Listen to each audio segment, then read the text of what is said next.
If you've just been promoted or are pushing for your next promotion, how do you secure your position and grow your impact? When I talk to professionals who are moving from their early to mid-career, usually in their early to mid-30s, they're often at a crossroads. In the first phase of your career, your goal was to deliver the highest quality work possible, and that mindset was rewarded. But as you grow, delivering high quality work becomes table stakes. As you move into a new role, like managing director, senior partner, or similar, your new target is the skill of winning work for your firm. It's only by growing your book of business, your personal contribution to your organization, that you secure your future career growth. And once you make this shift, your career growth will go from random to reliable in your 30s, 40s, and beyond. But to do this, there are 3 things you've got to do. You must break 2 unconscious mindsets. Then you'll be ready to implement a weekly system to win work, even when you're swamped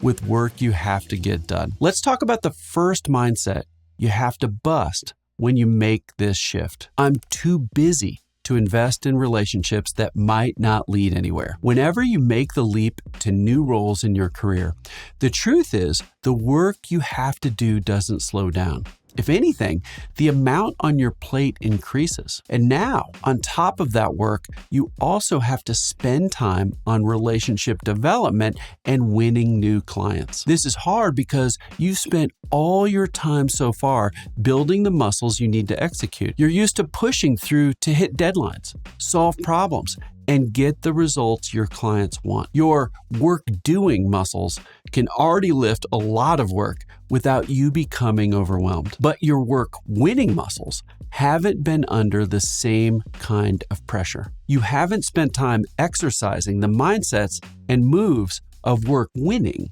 So even a small amount of effort is likely going to feel overwhelming at first. But doing more work isn't going to increase your career growth in this new role. Winning work and practicing the skills it takes to do it is your new limiter to your impact. But if you don't defeat the idea that you're too busy to begin, you'll never make any progress. You're probably familiar with the Eisenhower matrix. Doing work is almost always urgent and important today. Things like billing time, answering emails, and coaching those below could keep you busy for the rest of your career, but it won't get you promoted. You also need to meet new potential clients, invest in relationships, and put yourself in a position to win work in the future. If you allocate all your time on what's urgent today, it'll feel like you get a lot done, but you'll harm your future self. You'll put a hard cap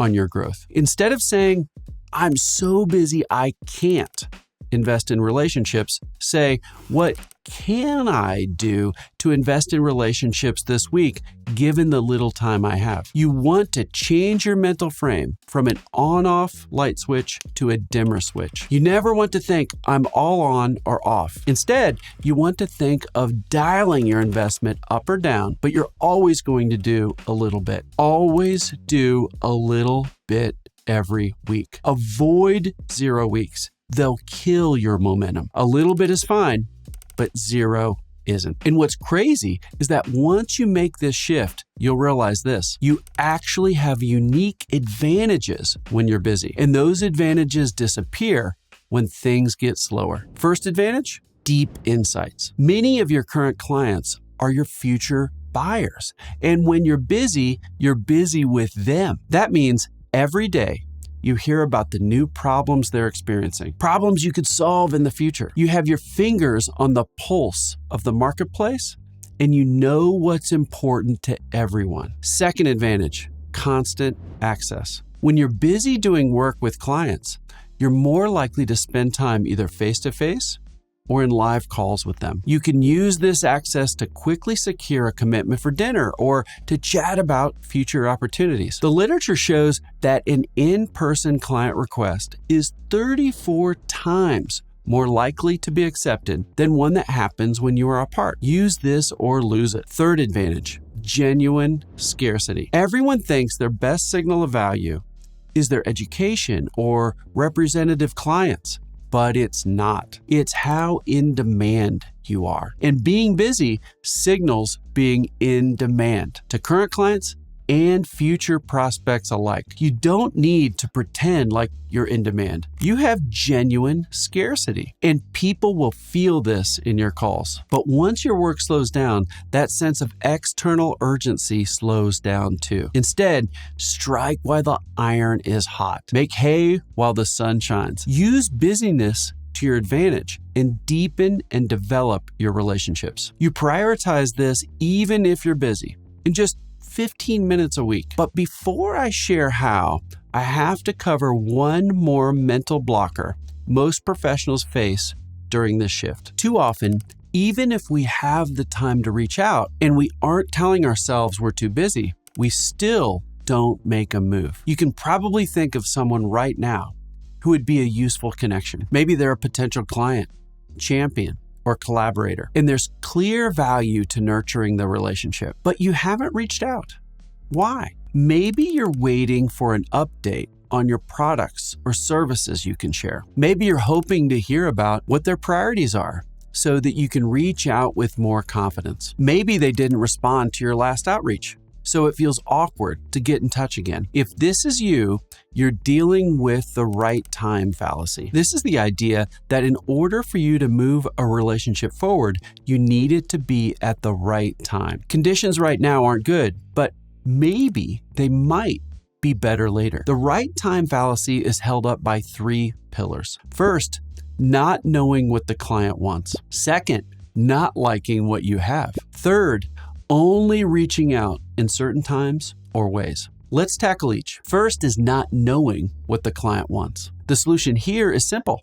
Ask the client what they want. Instead of waiting for them to tell you or for them to post about it on social media, reach out. The best way to do this is in an email or text that cues you up for an in-person conversation. Here's an example. Josh, it's been forever. One of the things my best clients do is share their broader priorities with me on an ongoing basis, like quarterly. If you'll invest that time with me, I can look out for ways we can invest in your success. How's lunch sound to start? Mo. P.S. Can't wait to hear about your trip to Breckenridge. The secret to this is getting an in-person conversation. By asking them what they're focused on now, in person, you have infinite opportunities to follow up with value later on. Next, you don't like what you have. This pillar is built on wanting to be perfect. But here's the thing. You could have a valuable conversation with a client if they called you right now. Any conversation you have will be valuable for your clients. They haven't spent thousands of hours on your discipline. I guarantee that even if it was a surprise question, you'd be able to add value. You just have to deal with the uncertainty of allowing the client to tell where you can add value. Third, only reaching out in certain times or ways. We often put limits on when we can reach out to someone or what we can talk about with those we already know. We draw these little lines around topics, times, or places that are safe for the relationship based on where it's at now. And instead of deepening the relationship, we police the relationship to make sure it never gets better. But the best relationships grow. So instead of setting made-up limits on how you can engage with a client, use questions that intentionally try to broaden the scope of what you discuss. Questions like, what's next for you? Where would you like your career to go in the future? What are you looking forward to right now? It's always your move. It's always the right time to deepen the relationship. Once you knock out these 3 pillars, you will no longer believe that you're too busy, and you won't be getting in your own way, stopping yourself from reaching out, which means you're ready to put this into practice. And it takes less time than you'd think, only 15 minutes a week. I call this a complete business development plan on one page. This plan will take you from randomness to reliability. You can recreate this in a notebook or print it off for yourself using the link in this video's description. First, write down your current month. You'll create a new one-pager every month. After you fill the first 2 columns the first time, they just take small tweaks to keep them current. This is for your key relationships. what I call your protomoi people. Protomoi is a Greek word meaning first among equals. Write down your first among equals relationships you'd like to invest in over time. I recommend 5 to 10 to start out. Pick those that could have the biggest impact on your book of business over the next few years. Pick a mix of prospective clients, individuals who can recommend you for work, and internal colleagues. Then, for each relationship, list a next step that is simple, doable, and will move the relationship forward this month. Column 2 is your opportunity list. This is for things you'd like someone else to say yes to. This would include paid work, but also public speaking, guest posts, or even introductions. Then write down a clear next step to the right of each opportunity. Filling out your protomoi people and opportunities happens once a month, but every week you'll fill out the third section, your 3 weekly MITs. MIT stands for most important things. Each week, add the date for the current week and write down 3 items you're committed to that week. Good MITs have a big impact. They should make a significant difference if you complete them. Maybe they even scare you a little. Second, MITs need to be in your control. Mention an action that you can do, not an end result you're hoping for. Instead of getting a meeting, write, offer to see Craig when I'm in LA next month. Finally, MITs should be growth-oriented.